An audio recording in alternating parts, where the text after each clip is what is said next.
30 ఏళ్ళు నిండిన తర్వాత ఈ ఈ దారి కనుక్కున్నది కూడా ఆయన అనమాట ఈ టెంపుల్కి. ఓకే. ఆయన ఇక్కడికి వచ్చి ఇదంతా వ్యవస్థాపన చేసిన తర్వాత ఫైనల్ స్టేజ్లో ఆయన ఇక్కడే సమాధి అయ్యారు. ఆయన లాస్ట్లో చెప్పిన శ్లోకం నిర్వాణ శతకం సార్. నిర్వాణ శతకం మీనింగ్ ఏంటి అంటే, ఇప్పుడు ఈ తినే తిండి నేను కాదు, ఆ డైజెస్ట్ చేసేది నేను కాదు, అరిగించేది నేను కాదు, దానివల్ల వచ్చే శక్తి నేను కాదు, అంతా శివుడే. దాని తర్వాత బయటికి వెళ్ళిపోయేది కూడా నేను కాదు, ప్రతిదీ శివుడే.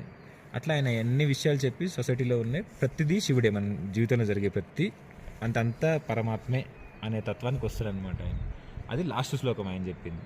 సో కేదార్ యాత్ర చేయడానికి కూడా అందరు మ్యాక్సిమం దీని రీజన్ ఏంటి అంటే, ఇక్కడికి వచ్చిన వాళ్ళకి ఇంకా చెట్టైనా పుట్టైనా రాయైనా మట్టినా ఏదైనా పరమాత్మే, శివుడే, అంతా పరమాత్మే అనే భావనకు రావాలి అనే దానికోసం చేస్తారనమాట కేదార్ యాత్ర.